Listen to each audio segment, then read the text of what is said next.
కన్నెత్తి చూడడు. నువ్వు చూస్తావా? అమాయకుల ప్రాణాలు తీస్తావా?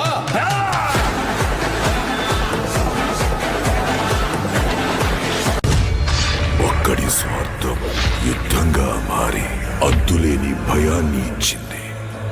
అంతకు మించిన మరణ శాసనాన్ని రాసింది.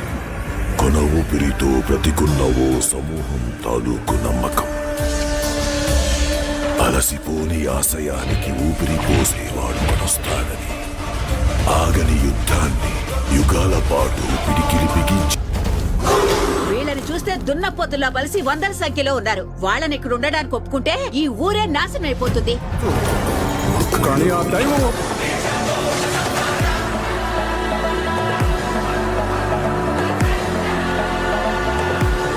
వేదం చదివిన శరభం యుద్ధానికి